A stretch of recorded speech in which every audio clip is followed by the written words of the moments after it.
of the money printing as well as some of the negative yields. This idea that fair use, fuckers at YouTube. People need a store of actual cash that's somewhere away from these monetary authorities. Well, Bitcoin, as I said, without a trusted source, not having the hegemony, the leadership of the potency of the United States, politically, economically, and militarily to protect the value of money is important. Bitcoin lacks all of that, doesn't have the full faith and credit of the giant and man. Basically, there is no trust in Bitcoin. And the thing is, it is fiat. There is no... It is a trade. It's digital currency. And the thing is, currency is faith-based. The thing about gold, silver, copper, precious metals and such, even in Apple, is that there's actual wealth in those things. The industrial and for the metals and such, and well, apples, food, that serves, there's value in that. Whereas a digital currency, it's still just as baseless as the dollar bill. It's faith-based. The only thing is that the dollar bill at least has a trust behind it.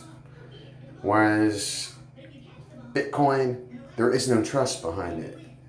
People can, lose it and, hey, it's just like gambling, I guess, and hey, if you want to get in on it, get in on it. If you don't, hey, whatever. But people think that it's going to, that it's something more than it's not. And it's got to be backed by freaking International Monetary Fund. It's more like it's almost like a test subject. Because we see these other banks, we see that they're trying to move towards a digital currency as well. And in fact, we have done that in a lot of ways. There's more digital currency, more digital dollar bills out there, and paper gold and things like that, than actual tangible, than actual tangible funds. So, anyways, I'll continue. And potent U.S. government behind it. So when we say fiat currencies, we might be pointing to some, but remember, Bitcoin itself is fiat, and so one has to be careful about that. But there is a notion about Bitcoin that is similar to gold. Of course, one could move into it because they decide certain currencies is not worthy anymore, and then of course move into some other currency eventually. It's sort of like a bridge. And so, in that sense, it has a store value element like gold, and it's one of the appeals that certainly the proponents are pushing.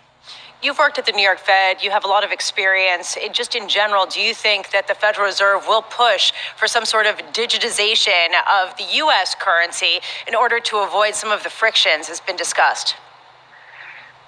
Central banks seem to be moving in that direction. China is probably the most far ahead. Europe is ahead of the United States. So the U.S. timeline, at least with the current regime, looks like it's at least 5 years out. But the world is moving in that direction, and this Federal Reserve will have to keep looking at it. And as you know, they take a long time to do things. It took them a year and a half to 2 years to develop a new one-page document, new framework that simply said, we're going to let inflation run. Take care, be safe, be kind, stay strong. Love you all.